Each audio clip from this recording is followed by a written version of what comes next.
all watched too many, and I should say, boring, trashy, and, frankly, annoying Disney movies, where the protagonist's dad is seen as the ultimate role model, strong, wise, and always ready with the perfect advice.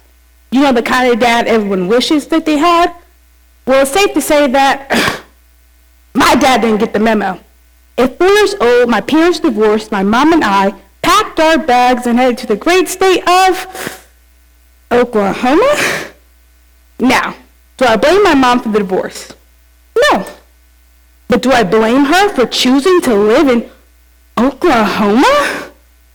Oh, you bet I do. Looking back on the roller coaster of my life, I have come to not one, but 2 realizations. 1, my mom's a true blue hillbilly. And 2, my dad is a star of my own personal trauma show. And boy, isn't that a real showstopper. When we think about the term daddy issues, we often imagine it as something overly sexualized with the word daddy, or assume meaning having an absent father. And with the black girl speaking about daddy issues, I bet you automatically assume my father wasn't in my life. But joke's on you. My father is in my life. I just wish he wasn't. Moreover, there's a whole untold story about the girls like me who have to deal with abusive fathers and navigate these horrible films of these toxic relationships.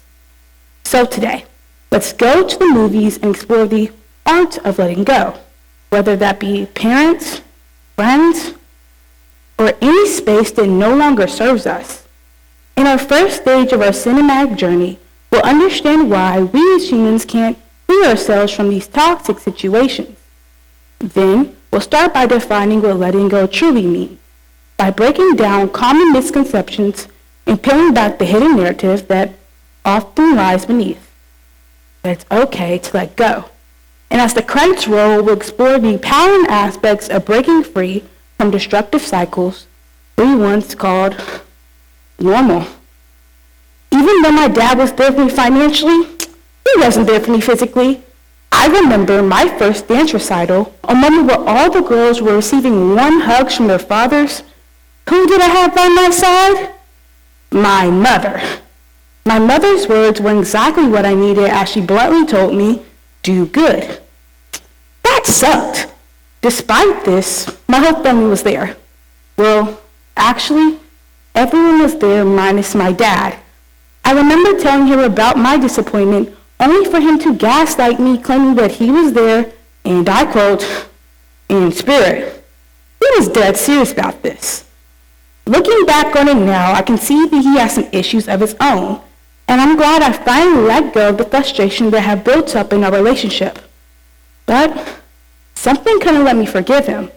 Now, as I got older, I can see that my anger and grief from him not being there caused me to subconsciously create a boundary that I can never let anyone cross. As author here, Rajesh explains, we as humans run out of subconscious software that connects memories to emotion, and this helps us create boundaries. The Bowlby attachment theory dives into the infant's experience with separated from a parent. Bowlby found that these infants will go to great lengths, including crying and clinging, to prevent separation. Chris R. Fratley, a professor from the University of Illinois, analyzed the Bowlby test and stated, according to Bowlby, the attachment system asks the following fundamental question. Is the attachment figure nearby, accessible, and attentive? If the child perceives the answer to be yes, he or she feels loved, supported, and behaviorally is likely to be sociable. However, if not, the child feels unloved, unsupported, and behaviorally is likely to exhibit attachment issues. It's important to note that our parents are essentially our first love, guiding our expectations and boundaries. It's weird because we can't pick our parents, but what they give us is what we subconsciously expect. So, when we get older and we think about who we should keep in our lives, why do we choose to keep drains? When we think about the idea of letting go, it often revolves around holding an object and releasing it. However, simply grabbing onto an item and releasing it is stupid. Imagine, for instance, I'm holding a 50-pound weight all day, every day. Even though the gym bros do it every day, holding the weight for me will be a taxing toll on my mental, physical, and even emotional well-being. Well, this analogy applies universally, extending to everything and everyone in our lives.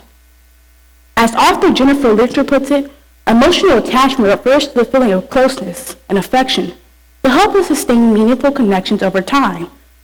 Oftentimes, we gear towards negativity because it can feel comfortable or familiar, even when these negative experiences violate our boundaries. This is because the societal pressures that encourages us to maintain connections with people who may not genuinely belong in our lives. Organization Athletes for Hope states, among professional athletes, 35% of elite athletes suffer from mental health crisis, which can manifest as stress, eating disorder, burnout, or depression and anxiety. But how many of those 35% made the choice to let go?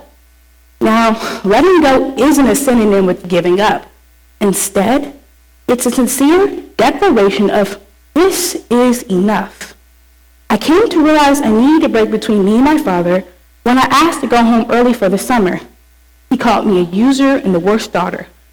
Then, during July, I spent the entire month with my grandmother. And in August, she passed away. Reflecting back on that situation, I realized if I would have stayed, I would have missed that precious time with my grandmother. Consequently, I decided to block him for 3 months. And I was happier than a mother fluffer. I mean, you never really realize how happy you are until a dream is out your life. I could have done a butt-fluffing cartwheel how happy I was.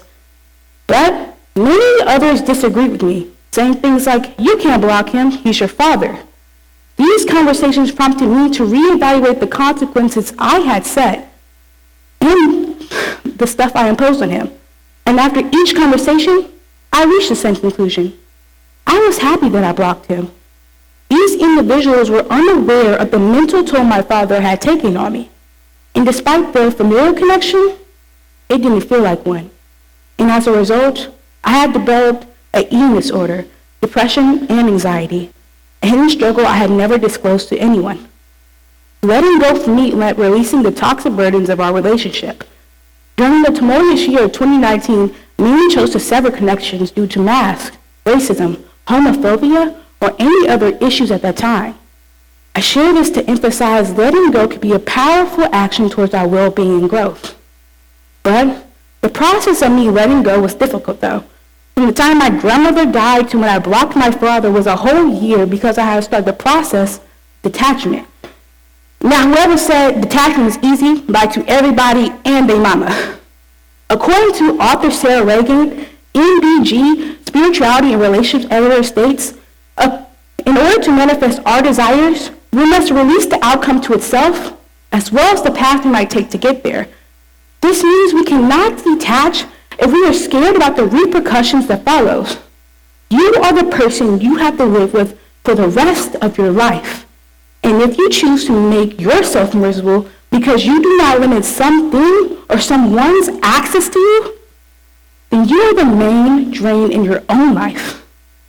Bottom line is, it's okay to let go. And when you do let go, you'll be able to say fluff you in the most genuine way possible. During fall break, I spent the time with my grad. And it was great. When you let go, you not only give yourself a chance to grow, but that other person. Now, I'm able to say I had that happy movie ending I always wanted. Thank you.